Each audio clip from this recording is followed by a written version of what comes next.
Hello friends, આજના વિડીયોમાં આપણે નાળિયેર ટોપરામાંથી ઘરે જ તેલ બનાવતા શીખવાના છીએ, જે 100% શુદ્ધ હોવાથી વાળને લાંબા, ઘાટા, કાળા, રેશમી, મુલાયમ બનાવે છે. જ્યારે આપણે માર્કેટમાંથી તેલ ખરીદીએ તો એમાં ઘણા કેમિકલ્સ મિક્સ હોય છે અને 100% શુદ્ધ છે કે નહીં તેની પણ કોઈ ખાતરી હોતી નથી. તો આજે આપણે આ નાળિયેરમાંથી તેલ બનાવતા શીખવાના છીએ, એ પણ કોઈ પણ મશીન વગર જ. જનરલી જ્યારે આપણે શ્રીફળ વધેરીએ તો ઘણી વખત આ રીતે નાળિયેર પડ્યું હોય છે. એ સિવાય આ નાળિયેરના જે છોતરા હોય છે તેને પણ ફેંકવાના નથી. તેનો પણ ખૂબ જ સરસ 100% તમને ગમશે એવો ઉપયોગ જોવાના છીએ. અમુક વખત શ્રીફળ વધેરીએ તો એમને એમ ટોપરું પડ્યું હોય, ખવાય પણ નહીં તો તે બગડી જતું હોય, તો પ્રસાદ બગડે એ પણ સારું ન કહેવાય. તો ત્યારે તમે આઈડિયા કરી શકો છો, જ્યારે પણ ઘરમાં ટોપરું પડ્યું હોય તો તમે ઘરે જ 100% શુદ્ધ નાળિયેર તેલ બનાવી શકો છો, અથવા તો સ્પેશિયલી તેલ બનાવવા માટે પણ નાળિયેર ખરીદી અને બનાવી શકાય છે. તો હવે ચાલો શરૂ કરીએ વિડીયો. તેલ બનાવવા માટે અહીં મેં 1.5 નાળિયેર લીધેલું છે. એક આખું નાળિયેર અને એક અડધું નાળિયેર લીધેલું હતું. ત્યાર પછી તેની છાલ કાઢી નાખવાની છે. જો તમે વધારે તેલ બનાવવા માંગતા હોય તો વધારે નાળિયેરનો પણ ઉપયોગ કરી શકાય છે.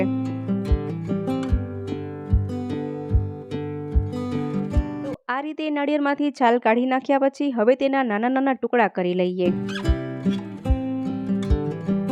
તમે જાણતા જ હશો કે નાળિયેર તેલ આપણા વાળ માટે સૌથી ઉત્તમ ગણાય છે. તેનાથી વાળ ખૂબ જ સરસ બને છે.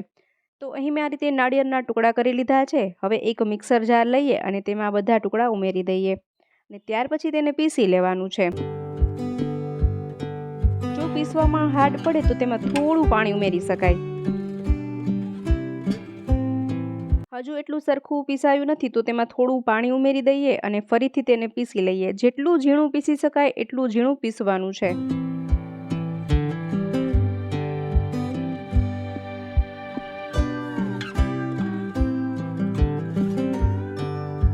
તો જુઓ, હવે આ સરસ રીતે પીસાઈ ગયું છે. ત્યાર પછી તેને એક અલગ વાસણમાં ગાળી લઈએ. એકદમ આ રીતે દૂધ જેવું રેડી કરવાનું છે.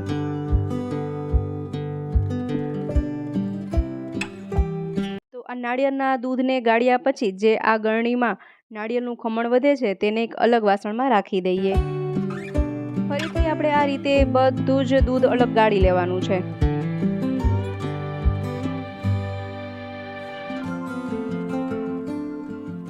જુઓ, તો કંઈક નાળિયેરમાંથી આ રીતે દૂધ બનીને રેડી થાય છે. હવે આને 5 થી 7 કલાક માટે ફ્રીજમાં રાખી દઈએ. અહીં તમે તેને ઓવરનાઇટ માટે પણ રાખી શકો અને દિવસે રાખીએ તો 5 થી 7 કલાક સુધી તેમાં રહેવા દેવાનું છે. એ 5 થી 7 કલાક થાય ત્યાં સુધી આપણે જે આ ગાળી અને ખમણ વધ્યું છે તેનો આઈડિયા જોઈ લઈએ. તો આ ખમણને તડકે સૂકવી દેવાનું હોય છે. 1 થી 2 દિવસ સુધી સૂકવીએ તો સરસ મજાનું ડ્રાય એવું નાળિયેરનું ખમણ બનીને રેડી થઈ જાય છે. પરંતુ જેઓના ઘરમાં તડકો ન આવતો હોય અથવા તો તાત્કાલિક ખમણ બનાવવા માંગતા હોય તો તમે આ આઈડિયાનો પણ ઉપયોગ કરી શકો. એક વાસણ ગેસ પર ગરમ થવા રાખીએ અને તેમાં બધું જ ખમણ ઠાલવી દઈએ અને ગેસની ફ્લેમ એકદમ ધીમી રાખવાની છે અને તેને થોડું આ રીતે શેકીએ. તો એમાં જે પણ ભેજ હશે, જે પણ મોઇસ્ચર હશે તે બધું જ ઉડી જશે અને ડ્રાય ખમણ રેડી થઈ જશે. આ રીતે 2 મિનિટ શેકવાથી તમે જોઈ શકશો કે ખમણ એકદમ કોરું બની જાય છે. ત્યાર પછી ગેસની ફ્લેમ બંધ કરી દઈએ અને તેને થોડું ઠંડુ થવા દઈએ. જુઓ, તમે જોઈ શકો કે આ ખમણ એકદમ ડ્રાય થઈ જાય છે. હવે તમે તેને સ્ટોર કરી અને રાખી શકો છો. જ્યારે પણ આપણે કોઈ પણ એવી રેસીપી બનાવીએ, મીઠાઈ બનાવીએ તો આ ખમણનો ઉપયોગ કરી શકાય છે. 5 થી 7 કલાક પછી જોઈએ કે આ જે દૂધ રાખ્યું હતું તેની શું કન્ડિશન છે. તો નાળિયેરના દૂધમાં 5 થી 7 કલાક પછી આ રીતે એક મલાઈનું પડ જામી જાય છે. એકદમ ઘાટું મલાઈનું પડ જામી જાય. તો હવે આપણે જે આ મલાઈ તેમાં વળી છે તેને અલગ કાઢી લઈએ એક વાસણમાં. વધારે નાળિયેર હોય તો વધારે મલાઈ બનશે. તો આ મલાઈમાંથી આપણે તેલ બનાવવાના છીએ. એ પહેલાં જે આ દૂધ વધ્યું છે તેનો ઉપયોગ જોઈ લઈએ. તો આ દૂધ એટલું પોષણયુક્ત હોય છે કે આ દૂધને આપણે એમને એમ પણ પી શકાય છે. પરંતુ જો એમ પીવું ન ભાવે તો આને તમે રોટલી, પૂરી અથવા પરોઠાનો લોટ બાંધતી વખતે તેમાં મિક્સ કરી શકો છો. એનાથી પૂરી, પરોઠા એકદમ સોફ્ટ બને છે, એકદમ નરમ બને છે અને તેનાથી સ્વાદ પણ ખૂબ જ સરસ આવે છે અને જે નાળિયેરના પોષક તત્વો હોય તે પણ આપણને મળે છે. હવે વાત કરીએ આમાંથી તેલ બનાવવાની. તો જે મલાઈ આપણે અલગ કરી છે તેને ગેસની ફ્લેમ ઓન કરી અને તેના પર ગરમ થવા રાખીએ. અહીં આપણે ગેસની ફ્લેમ મીડિયમ રાખવાની છે અને આ રીતે આપણે સતત તેમાં ચમચો ચલાવતા રહીશું તો તમે જોઈ શકશો કે થોડી વાર થશે તો તેમાંથી તેલ અલગ પડવા લાગશે। જેમ આપણે ઘી બનાવીએ સેમ એ જ પ્રોસેસથી આપણે આ નાળિયેરના દૂધમાંથી મલાઈ કાઢી અને આ રીતે તેલ બનાવવાનું છે। તમે જોઈ શકો છો કે અહીં તેલ બનીને રેડી છે અને નાળિયેરનું શુદ્ધ તેલ હંમેશા થોડું પીળાશ પડતું હોય છે। આપણે તેને ગાળી લઈએ।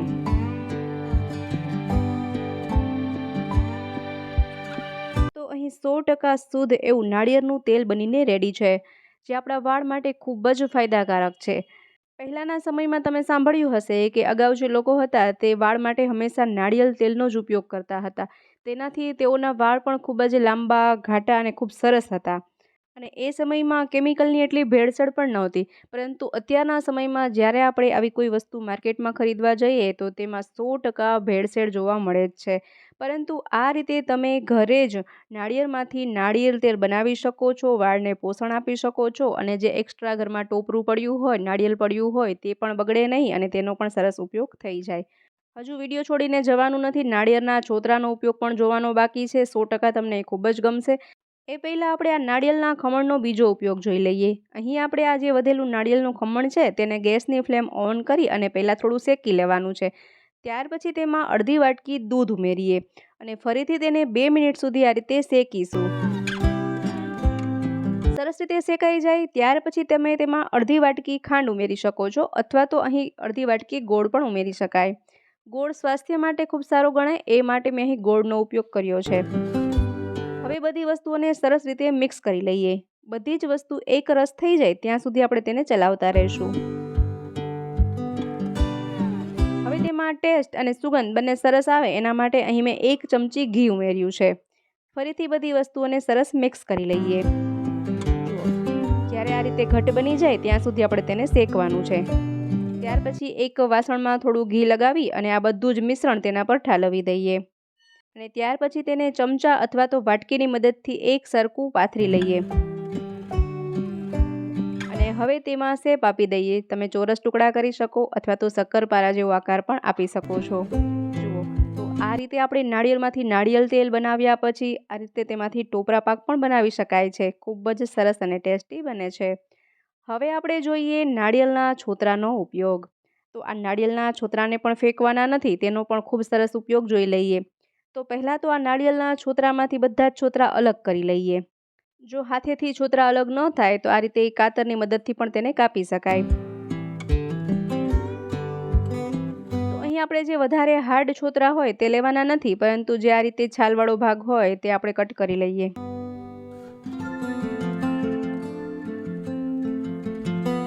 તો અહીં મેં આ રીતે બધા જ છોતરાને કાપી અને આ રીતે કટિંગ કરી લીધું છે। હવે એક મિક્સર જાર લઈએ અને આ બધા છોતરાને તેમાં ઉમેરી દઈએ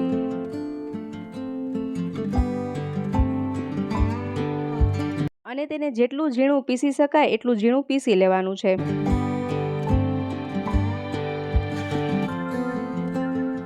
પીસાઈ ગયા પછી તેને ચાળણાની મદદથી ચાળી લઈએ જેથી કે તેમાં જે પણ મોટો ભૂકો હોય, કચરો હોય તે અલગ થઈ જાય। જો આ રીતે એકદમ ઝીણું આપણે રેડી કરવાનું છે।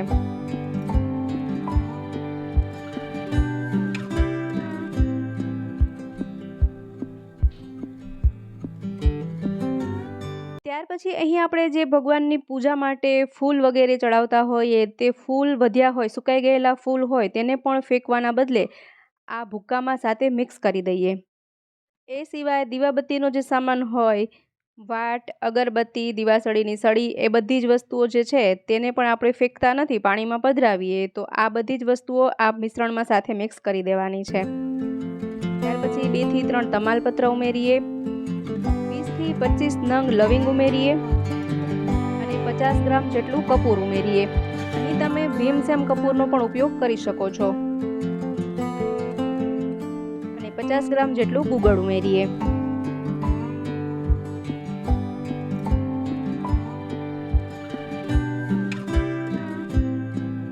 હવે ફરીથી આ બધી જ વસ્તુઓને આપણે મિક્સર જારમાં ઉમેરી અને પીસી લેવાની છે। જેટલો ઝીણો ભૂકો થઈ શકે એટલો ઝીણો ભૂકો રેડી કરવાનો છે। આમાં આપણે બધી જ વસ્તુઓ એવી ઉમેરી છે કે જેનાથી ઘરમાંથી નકારાત્મક વસ્તુ દૂર થાય છે અને ઘરમાં સકારાત્મક ઉર્જાનો સંચાર થાય છે.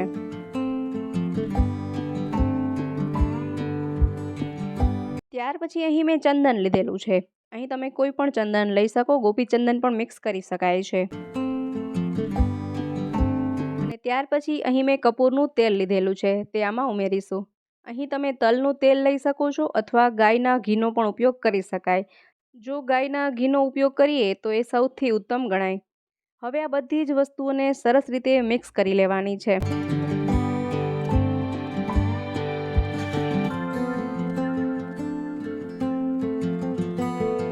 ત્યાર પછી તેમાં થોડું ગંગાજળ ઉમેરીએ. જો તમારા પાસે ગંગાજળ ન હોય તો તમે ગુલાબજળનો પણ ઉપયોગ કરી શકો છો, પરંતુ ગંગાજળને ખૂબ પવિત્ર માનવામાં આવે છે, તો ગંગાજળ હોય તો વધારે ઉત્તમ. સરસ રીતે લોટ બાંધીએ એ રીતે આપણે તેને પહેલાં બાંધી લેવાનું છે અને ત્યાર પછી આ રીતે તેમાંથી ધૂપ જેવો આકાર આપી દઈએ. જો આને તમે અલગ અલગ શેપમાં બનાવી શકો છો. આ રીતે શેપ બનાવી શકાય અથવા તેનો સળી જેવો શેપ બનાવી શકાય.